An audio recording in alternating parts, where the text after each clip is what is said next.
Dificuldade em acertar a massa perfeita? Dane do céu, não consigo acertar minha massa de jeito nenhum. Minha massa sola, fica seca, fica embatumada, é um horror. Cada hora é uma coisa diferente, não sei mais o que eu faço. Tem 2 pontos de atenção que você precisa se preocupar.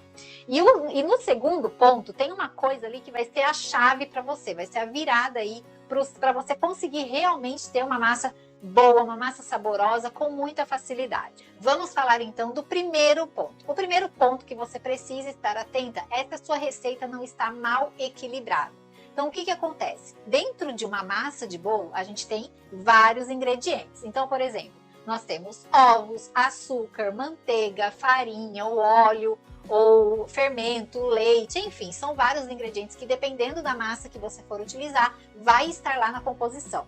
Dentro desses ingredientes, a gente precisa pensar que esses ingredientes formam a nossa massa. E se um ingrediente ali não está equilibrado corretamente, a sua massa sempre vai dar errado. Nunca você vai conseguir acertar a sua massa. Então, quando a gente pensa numa massa de bolo, a gente pensa também que a gente precisa ter cor, textura, sabor, porosidade, tudo na medida perfeita para que essa massa fique gostosa de comer, saborosa. É por isso que dentro do meu método eu passo por todos os ingredientes também, para que a gente consiga entender as funções, tipos de ingrediente que vai ser adequado para a sua massa de bolo, né? Caso você queira até modificar a sua receita.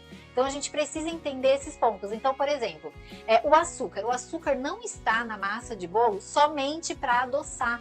A gente tem que entender que o açúcar tem a função dele na massa, que serve para dar cor, para trazer textura, para trazer maciez para nossa massa. Então, se a gente tira um pouco desse açúcar sem saber ali a função e o que vai acarretar para nossa massa, pode ser que a tua massa sempre vai dar errado. Então, é um ponto de atenção que a gente precisa ter cuidado. Então, se a sua massa for bem equilibrada na proporção dos ingredientes, não vai ter erro com a sua massa. Esse é um ponto. O segundo ponto que você precisa pensar é na execução da massa. Então, uma receita mal executada vai trazer sérios problemas também para a sua massa.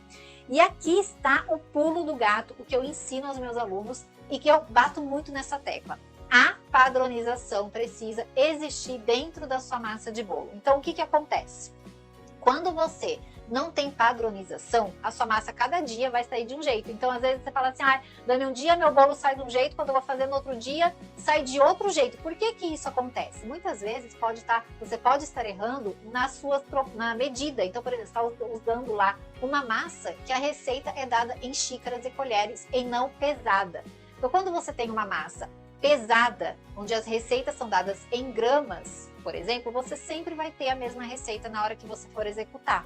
Então, isso é um ponto de atenção bem importante. Se você quer trabalhar com confeitaria profissional, quer viver de bolos de festa altos decorados, você precisa estar atento a tudo isso. A confeitaria é uma ciência exata e a gente precisa fazer tudo isso, senão você só vai ter desperdício de ingrediente, você só vai ter massa que dá errado, vai ter que fazer 10 massas para uma massa dar certo. E isso é um grande problema, porque a gente nunca vai conseguir levar um padrão para o nosso bolo, a gente não vai conseguir agradar os nossos clientes, então a gente não vai conseguir levar uma experiência gostosa na hora que o cliente come esse bolo, que é uma massa que tem que derreter na boca. Então, quando você entende principalmente esses 2 pontos de massa bem equilibrada, que é onde as proporções dos ingredientes estão corretos, o segundo ponto, que tem que executar a massa de forma correta e a padronização é uma coisa bem importante, quando você entende isso, você se liberta, você se abre para o conhecimento e você fica livre para criar até suas massas, para criar suas próprias receitas.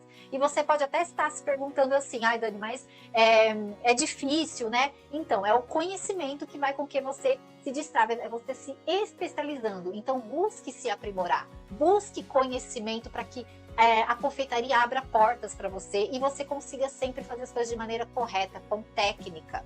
E às vezes a gente gasta tanto ingrediente, joga fora, tanta coisa, fica ali batendo na mesma tecla sem conhecimento, isso vai te atrasar cada vez mais no seu processo. Então, às vezes, né, a gente fica lá, não tenho dinheiro para de repente investir num conhecimento. Mas pensa, o que é prioridade para você? Se é viver daquilo que você ama, se é viver dos seus bolos de festa, você precisa ir em busca de conhecimento, porque senão você sempre vai ficar atrás da sua concorrência, não vai conseguir se destacar, não vai conseguir ser reconhecida e valorizada com aquilo que você vende. Então, se você quer mais informação sobre isso, se você quer aprimorar ainda mais os seus conhecimentos, já clica lá no link da minha bio, que tem um monte de coisas lá para você se aprofundar cada vez mais.